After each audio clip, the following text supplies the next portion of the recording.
When Jacob learned that there was grain in Egypt, he said to his sons, "Why are you staring blankly at each other? I've just heard that there is grain in Egypt.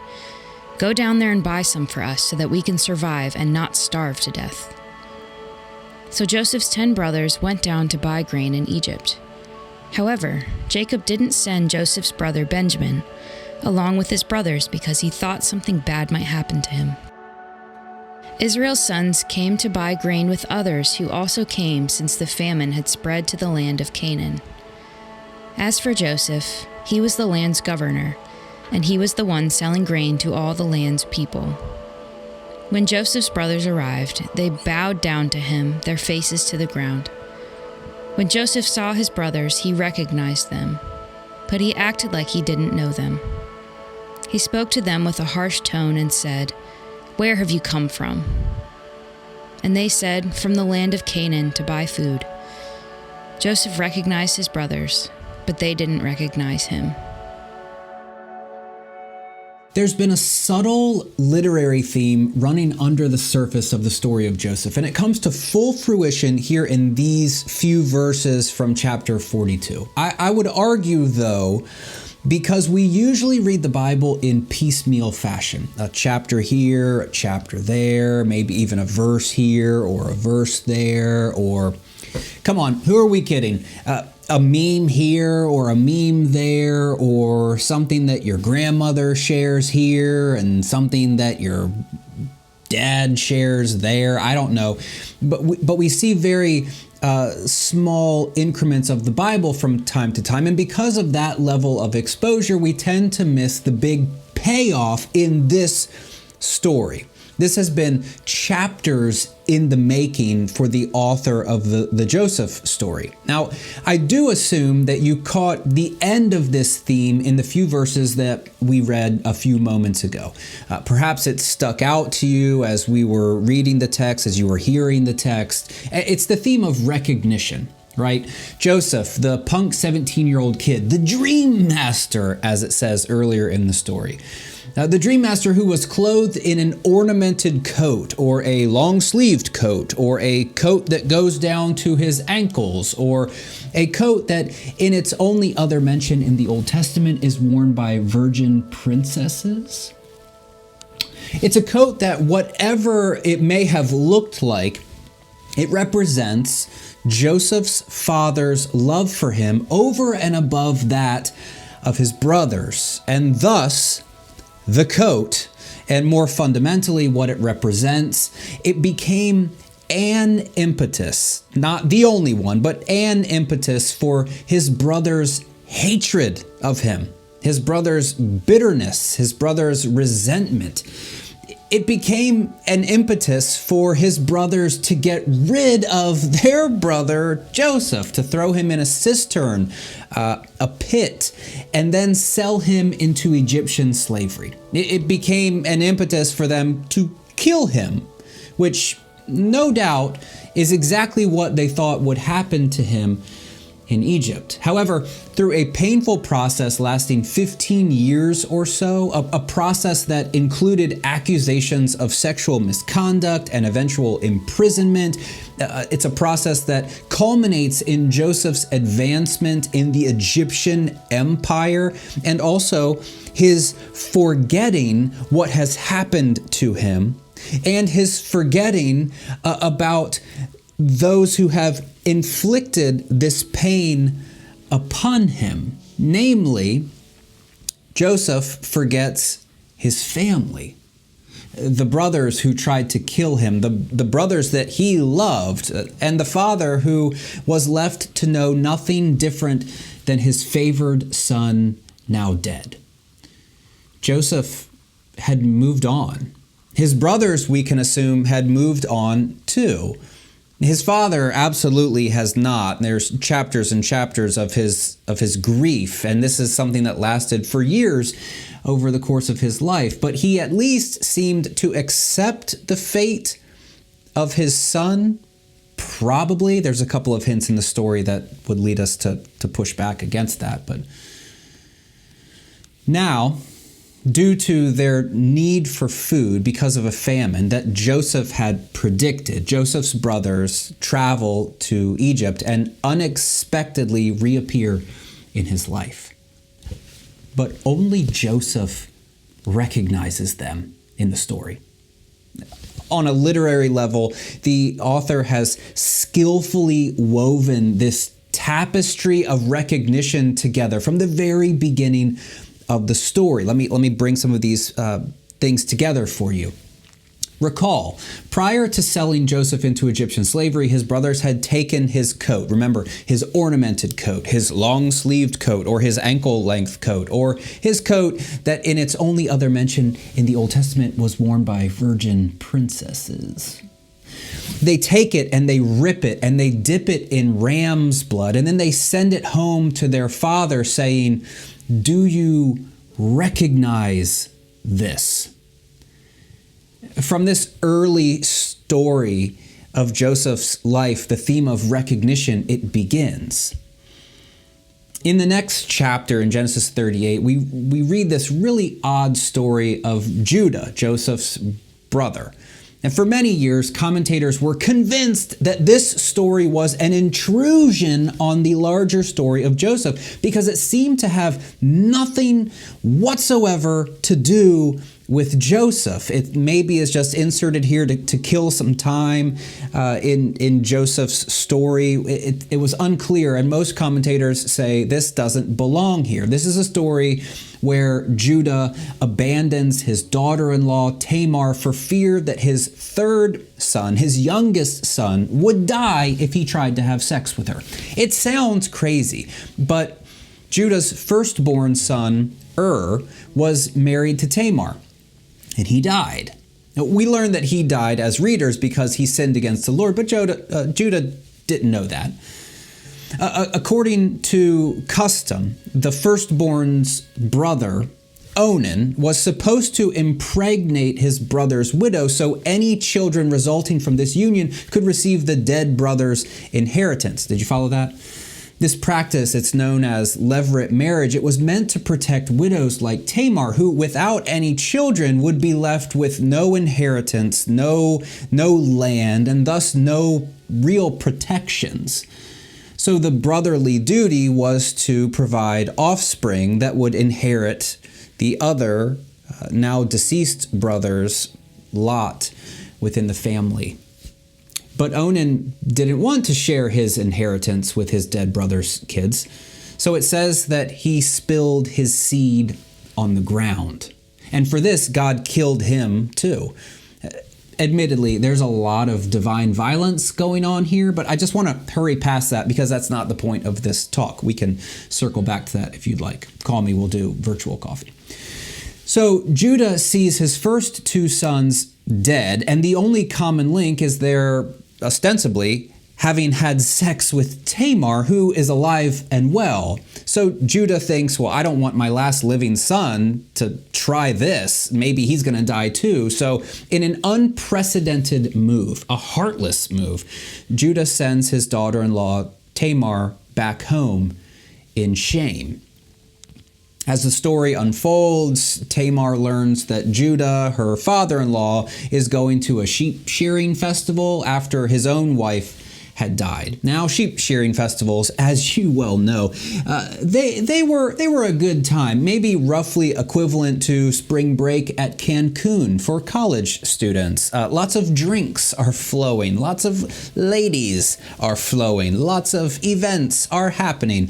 So Tamar dresses up like a cult prostitute, as you do, to try and lure her father-in-law into a sexual escapade. No, that one doesn't really work there, but this is her plan. And it works. Judah unknowingly propositions Tamar, who says, yeah, sure, I'll sleep with you, but only if you give me your seal and your staff, which is a big ask. This is like forms of identification for Judah, and he's handing these things over to Tamar. Tamar, side note, she's veiled, so Judah doesn't know that it's her. But even with this big ask, Judah complies, and he sleeps with Tamar, and she gets pregnant, and Judah doesn't get his seal or his staff back. There's more to that story. You can go back and listen to the sermon that I did on that a few weeks ago. But later on, Judah finds out that his daughter-in-law is pregnant. And not knowing that the baby is actually his, he rushes to get rid of the problem that is Tamar. He rushes to kill her. Actually, he wants to burn her for her improprieties, for playing the role of the harlot. But Tamar says, okay, the father of this child is the one who owns these, and then shows him the seal and the staff. Sorry, I'm not sure if you were expecting that level of excitement from me, but there it was nonetheless. And she says this, which kind of brings this whole story to its conclusion. The father whose children or child this will be, she actually has twins, but they don't know that yet, is the one who owns these. Do you recognize them? It's the same verb in both passages. Dad, do you recognize this bloodied, shredded coat? And Judah, do you recognize the seal and the staff? You see, there's this theme of recognition that's been working under the surface the entire time. And now when Joseph's brothers show up in Egypt, it says that Joseph sees them and he recognizes them. It's the same verb. Joseph played the stranger to them. He doesn't let them know who he is, which is another beautiful point of literary artistry by the author, because the verb here for playing the stranger, it actually comes from the same root as the verb meaning to recognize. Joseph doesn't let them know who he is, and he speaks harshly to them, and he says to them, "Where have you come from?" And you can also just imagine that his edge here is probably not feigned, right? There's a lot of background between these people. And they say, "We've come from the land of Canaan and we've come to buy food." And Joseph, the author notes again, recognized his brothers, but they did not recognize him. This story is so rich and it's so skillfully told. I want you to know about this literary theme that's been sort of under the surface. I want you to see the big payoff of that theme of recognition here in this story. I want you to know the intentionality and the literary artistry and the beauty and just the skill that the author is bringing to this task of telling the story. It's absolutely breathtaking. Joseph, as we probably know, he plays on this lack of recognition to trick his brothers, setting them up for punishment in their mind, making them fear retribution from the number 2 man in the Egyptian empire when he puts the money back into their pouches and sends them home. Like he kind of plays these mind games on his brothers, and he's playing with this idea that he knows them, but they don't know him. Now, in fact, the brothers begin to wonder, like, is this payback for us killing Joseph, who they don't realize is actually standing right in front of them? For our purposes now, I want you to indulge me for a moment. We'll pick up a lot of the loose ends of the story here in the next week or so. But I'd like to use this moment in the Joseph narrative, and more specifically, Joseph's recognition of his brothers, just to make a larger point. Joseph, remember, he's moved on. He had forgotten, as much as he was able to do so, his afflictions and also the people who were responsible for his afflictions, namely his family. And now Joseph finds himself face to face with his flesh and blood, with his brothers, the same ones who wished him dead 15 or so years prior. And these people that have completely derailed his life, they don't recognize him. Talk about trauma. Talk about years and years of therapy just going out the window in a matter of moments, in a flash. Talk about confronting your demons. I'm not sure which is worse, for Joseph to recognize his attempted murderers, more or less, after moving on, or for Joseph to recognize his attempted murderers after moving on, and for him to realize that they don't even know who he is, for them not to recognize him. Now, this story in Genesis, it's a bit crazy. It's, at the very least, it's difficult for us to imagine and for us to place ourselves in the role of Joseph in this story, as if we've had 10 of our brothers plotting to murder us and then sell us into Egyptian slavery. It's difficult for us to get to maybe to that level of betrayal, but trauma isn't difficult for us to understand. Betrayal isn't difficult for us to understand.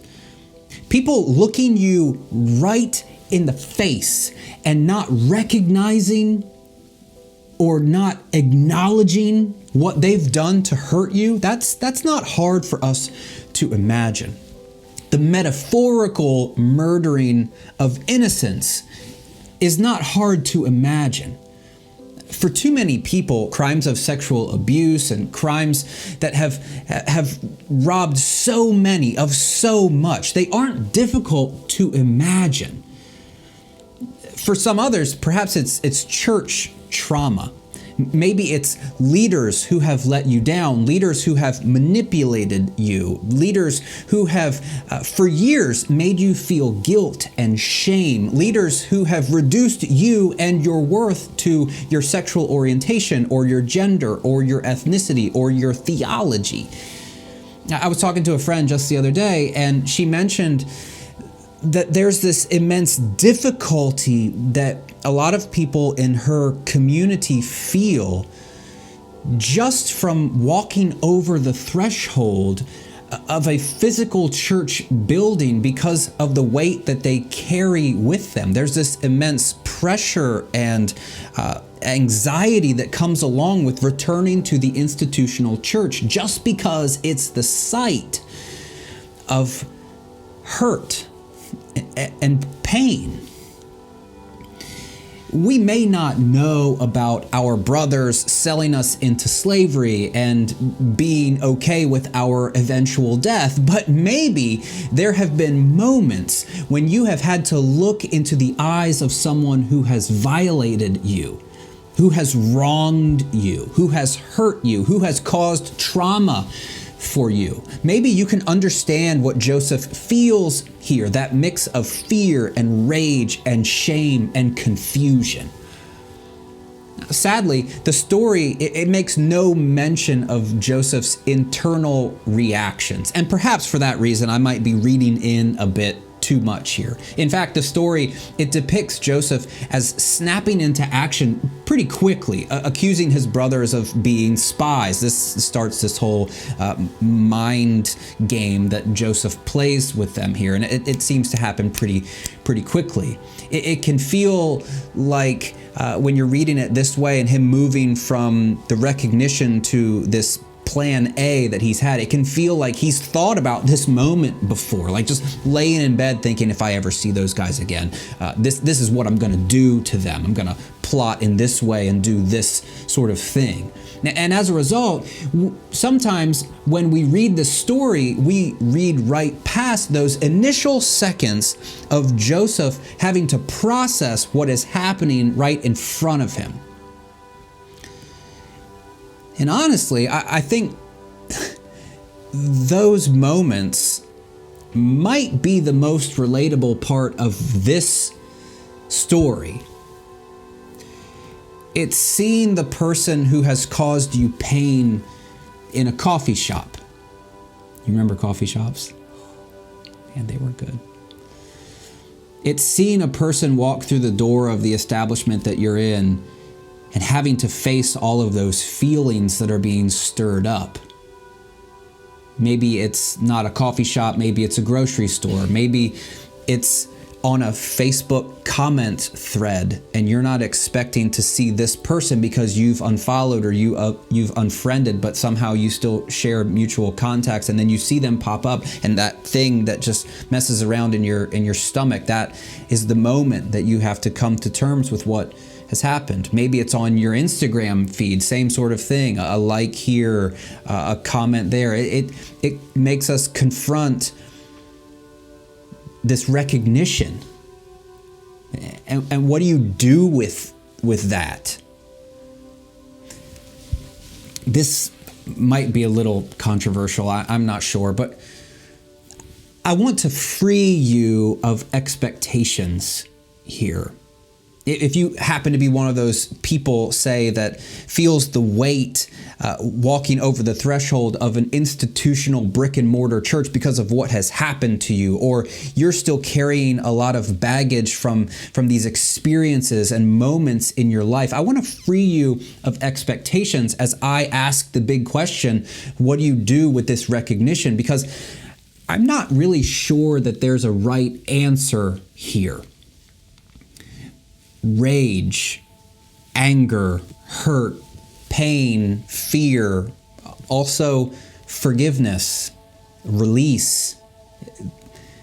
These are all acceptable and very normal human emotions. I'd love to say that, like Joseph, we are all able to move beyond what has happened to us, which he seems to do in the next couple of chapters, forgiving his brothers, weeping with them, including them, reuniting with them, reconciling with them. And I'd love to say that we all get there, but honestly, I'm not too confident that's the case. It can be. I don't want to deny that. I don't want to take away from that. I don't want to, strip people of what Jesus can do in our lives, what the Spirit can bring about, the levels of reconciliation and forgiveness and letting go and moving on. I don't want to say that we will always be traumatized by these things that we have faced, but I'm also not sure that it has to be there. It has to get there. I'm not so sure that it has to conclude with all of the feelings of moving on and letting go. Here's what I would say to those who have baggage that up to this point in your life, it's been impossible for you to let go of. This is what I would say. It's okay. On Sunday, as we talked about some of these themes, we bookended the sermon with a song called He Has Time by a group called Common Hymnal. And in this song, it claims Jesus runs after the broken ones, weeping with those who weep, crowns them with purity, and years of shame they shatter in Jesus' name. I believe that. And with everything I have, I believe that is possible. Those lines, most notably, that Jesus weeps with those who weep. Sometimes we put Jesus at the end goal, sort of saying, I'll be okay with you once you get to this place in your life. And instead of seeing Jesus as identifying with us in our pain, we kind of turn Jesus into this tormentor almost, who puts things in our lives, these terrible moments of tragedy, to teach us something or to help us figure out that we really do believe, or whatever nonsense you've heard from a pulpit. And what we miss sometimes is a God who weeps with those who weep, a God who enters into the trauma with us. In the song, it claims that years of shame it shatters in Jesus' name. I do believe that is possible. With everything that I have, I've seen it. I've recognized this going on in the lives of people around me. But I can't tell you when that shattering happens, or if that shattering happens here in this life. The next line of the song, it says, you can't shake the feeling. He's not in a rush. He has time for your healing. And I wonder if within the church, we rush that. I wonder if sometimes we make people get to the moment of forgiveness and release. And we can hope for that, absolutely, because it probably would lead one to live a more freeing life. But I think sometimes we might rush that and we might put Jesus on the clock. He has time for your healing, but not a whole lot. So you need to figure this out. You need to get over this. You need to forgive, and you need to move on, and you need to do whatever, because that's really what a Christian would do, right? A Christian would get to the end of this trauma. They would get to the end of this trial. They would get to the end of this suffering. And you should really do that. If you claim to follow Jesus, he should fix all this, right? And I think when we do that, we miss some of the beauty of what it means to trust Jesus. What it means to allow a process to work itself out. What it means to recognize that he has time, that we're not on the clock, that our feelings and our emotions, that they're real, and sometimes they can't be rushed. Which is why I can come back and say, whatever you feel over these really legitimate experiences that you've had, it's okay. I don't think Jesus is 50 yards ahead of you saying, all right, when you get over here, then. I think Jesus weeps with those who weep. I think Jesus stands in solidarity with those who have experienced trauma. I think Jesus has time for your healing. And I wonder what it would look like for the church community as a whole to recognize that there's these moments when people are looking into the faces of those who have hurt them, and they don't know how to handle all of the emotions that they have on the inside. And I wonder what it would look like for the church community to rally around them and say, it's okay. We stand with you. We're present with you. We'll be whatever it is that you need us to be. We'll encourage you that Jesus has all the time in the world, that his love for you is not diminished, that this is not the grand plan for your life, and that this is just something that you have to overcome, that your story's not over. I think in this moment in the narrative of Joseph, what we see is something that is relatable, and something that if we could just pause and allow some of those internalized feelings to be recognized, that we might find ourselves in this story. And as a minister, I'm hopeful that we will present a God who weeps with those who weep, a God who is not here to rush us, a God who stands in solidarity with us, a God who loves us desperately and powerfully. And when we are ready and able, can lead us perhaps to forgiveness and restoration.